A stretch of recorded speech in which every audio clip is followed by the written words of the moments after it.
This is how you can get a realistic grading estimate on your Magic cards before you ever send them in, using just your phone and your eyeballs. So, I'm MTG Watchdog, and today I've got two older cards to test this on. One has a little bit more heavily played with some visible wear, and the other one is more lightly played, still pretty clean, but not perfect. Instead of guessing condition, like near mint or lightly played, we're going to compare how some grading apps actually interpret them, and we're going to also give our own grades. So, let's take a peek at the first one, which is Drudge Skeletons. If you did not see this video, definitely check it out. We got a short on that. But as we can see, there's no real dings on the sides. Okay. The corners look good.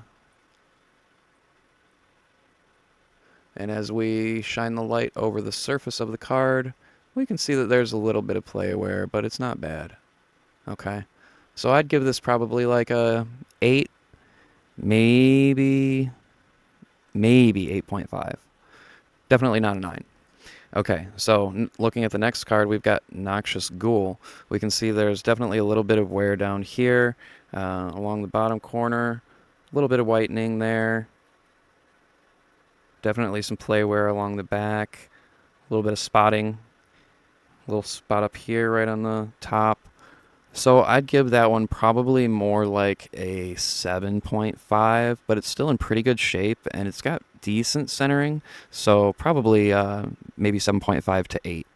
And let's take a look at the sides, of course.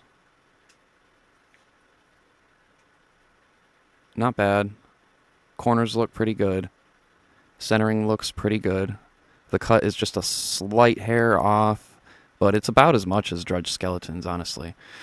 So both of these are going to be very similar. Now, let's run them through a grading app and see what AI thinks. Okay, so the first one says that Drudge Skeletons comes at an 8.5. The second one says that it comes in at an 8.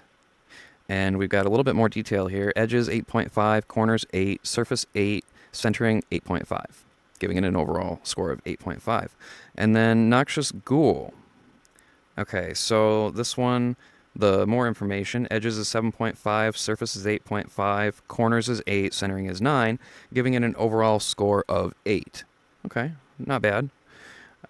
So there's a few different grading apps. I don't recommend any one of them in particular. Honestly, the best AI grading that I've found has been probably a paid-for service, unfortunately. But that being said, there's a lot of grading companies out there, and you don't have to use AI grading. Obviously, we were really close. If you just look at the cards, you can see the damages, if there's any, on the cards, and you want to make sure that you clean them up a little bit as far as, dust and whatnot before you actually send them in. So the companies to send them into PSA, BGS, SGC, CGC, and TAG are the top companies. Now PSA and BGS obviously are going to be your very top ones, as PSA gets the highest, and BGS, Beckett, absolutely renowned for higher pricing on the cards that they have graded. So take that for what you will. Sometimes I recommend that, honestly, you go raw, whereas sometimes it is actually a real big benefit to get your cards graded. But for collectors, that's most likely the case. Players, not so much. Now, if you don't want to pay an exorbitant amount for shipping and wait for the time period, you can actually find PSA.